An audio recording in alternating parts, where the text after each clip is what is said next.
Hey there, gang, and welcome to the Locker Room. Coach Kicks here, and today's message, ABC. No, I'm not trying to get the alphabet right. Always be closing. If you're a sales professional, you knew as soon as I said ABC what that meant. It means always be closing. From the moment we open our mouths, those of us who are world class in our selling, we're always closing. From the moment we start, throughout, and in the end. This way, at the end, if you're always closing and you're always getting agreement by the customer for every point that you're trying to make, when it comes to the close, because you got a bunch of little mini closes, a bunch of agreements along the way, at the end, it's not going to be as much pressure for them or for you to close the sale. You know, back in the old days, I remember purchasing and taking courses on closing the sale. Zig Ziglar, 101 Ways to Close. I mean, back in the day, we were very big on mastering the close, which was at the very end. Like everything was at the end. We had the close. Modern day selling today doesn't work that way. Today, you're always closing. From the moment you open your mouth. This makes sense, doesn't it, Mr. Jones? Are you with me so far? Have you had this experience? Tell me what that was like. Let them sell themselves. When you want to make points, that's a whole nother locker room. But rather than trying to convince them of every point, get them to agree to the point and explain why it makes sense. Always be closing. From the moment you start your presentation all the way till the end. Because this is what pros do. They're called tie downs.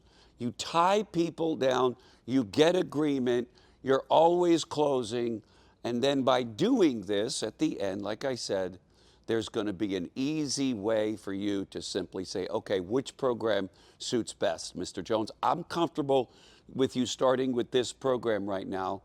It will take 6 to 8 weeks to qualify, but I'm comfortable starting there. That's a whole nother message. Takeaway. You got to take it away from them. You can't just always be selling and closing. You've got to take a little bit of it away. Say, I'm not sure. Let's see if it qualifies. I hope I can get my underwriting department to approve of this, but if we do, these are the benefits you're going to receive.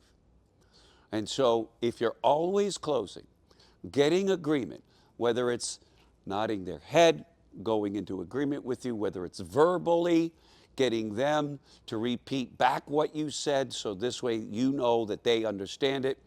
And why? Why do we want to always be closing? Glad you asked. Because we want to reduce the amount of objections and rebuttals that we're going to get at the end of the presentation. If you're not closing throughout the presentation, solidifying key points to your product and services, then at the end, you're going to be like an MMA fighter. You're going to be wrestling with them with all kinds of objections. Why? Because you didn't deal with it in the beginning, in the middle, and throughout the presentation. So let's always be closing. And by the way, do it so that it doesn't feel like you're closing. Some have said of me that I'm a natural salesperson, and I am.